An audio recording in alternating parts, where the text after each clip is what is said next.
आणि आपण आज मेळघाट टायगर रिझर्व इथे आलो आहोत. मेळघाट टायगर रिझर्व विषयीची माहिती तुम्हाला इंटरनेटवर सगळी मिळून जाईल, पण इतकं वाचायला तुम्हाला वेळ नाही आहे, बरोबर आहे. कारण इतर काम खूप असतं. मी थोडक्यात थोडीशी माहिती देतो की आपल्याला माहिती आहे आपल्या भारतावर खूप लोकांनी राज्य केलं, बरोबर आहे.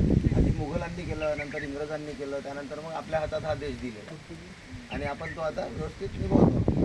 तर काय झालं की मुघलांनी जेव्हा इथून सोडून गेले तेव्हा ब्रिटिशांनी इथे राज्य केलं.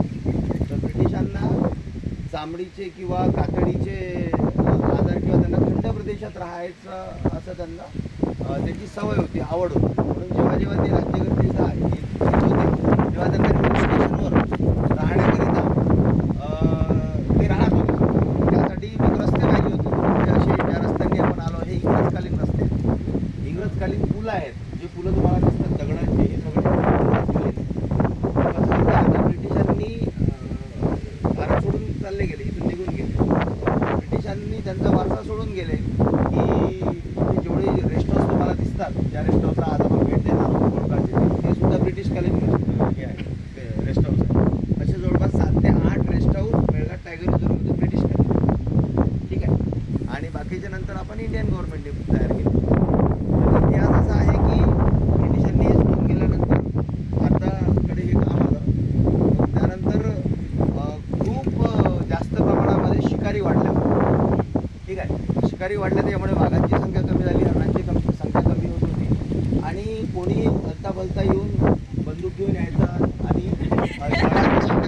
शिकार घेऊन जायचा. म्हणजे तो शौक होता, बरोबर आहे. हे तेव्हाच्या ज्या लेडी प्राईम मिनिस्टर होत्या इंदिरा गांधी, की वाघांची संख्या ही जवळपास आता कमी कमी कमी कमी होत आहे. म्हणून त्यांनी 3 वेगवेगळ्या कायद्यांची अंमलबजावणी केली आहे ना.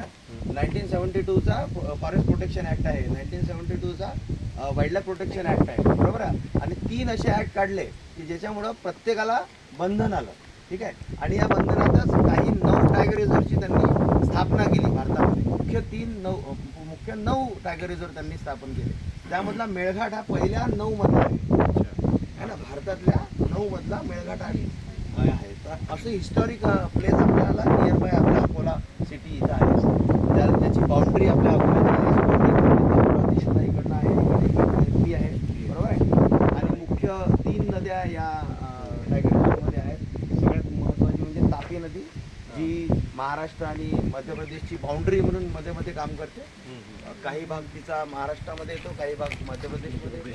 दुसरी आहे सिपना नदी, ठीक आहे, जिथे आपण जाणार आहोत. आणि तिसरी आहे गाळगा नदी, ज्या गाळगा नदीच्यावर आपण नाश्ता करणार, ठीक आहे. अशा 3 मुख्य नद्या आहेत. तर गाळगा नदी, सिपना नदी आणि तापी नदी अशा 3 नद्या मी सांगितल्या. तर गाळगा आणि सिपना यांचा मोठा एक संगम आहे इकडे समोर. तिथे एक मोठं धरण झालेलं आहे, त्याला उत्तर तापी प्रोजेक्ट सेकंड असं नाव आहे. UTPS-2 phase 2. खूप मोठं चेथर त्या प्लेसचं नाव आहे. त्या चेथर जागी मोठं धरण आहे, ठीक आहे. कधी तुम्हाला योग आला भविष्यात तर तुम्ही ते नक्की पहा. खूप सुंदर असं तिथे धरण बांधण्यात आलेलं आहे. आणि रंगोबेली नावाचं रेस्ट हाऊस आहे तिथं. रंगोबेली गाव आहे, तिथनं पुढे जावं लागतं. तिथं आम्ही जाऊन आलेलो. माझा याच्यात अनुभव असा आहे की माझा PhD मेळघाटच्या भागांवर झालेला आहे. 2003 ते 2007 हे माझा PhDचा कालावधी होता.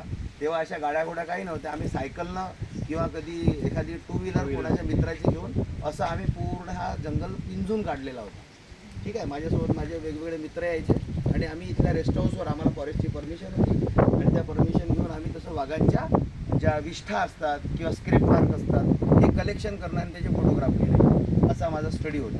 तर असं जवळपास 6 वर्ष माझं काम चाललं. म्हणून जवळपास इथले फॉरेस्टचे अधिकारी, इथल्या प्रत्येक रस्त्याची ओळख मला आहे. कुठं थांबायचं, विद्यार्थ्यांना कुठं न्यायचं, कुठे कुठे त्यांची व्यवस्थित सुविधा होईल, असं या अनुषंगाने आपण हा टूर दरवर्षी मेळघाटला आपला चालतो, ठीक आहे. मधल्या काळामध्ये कोरोनामुळे हा टूर गेला नव्हता.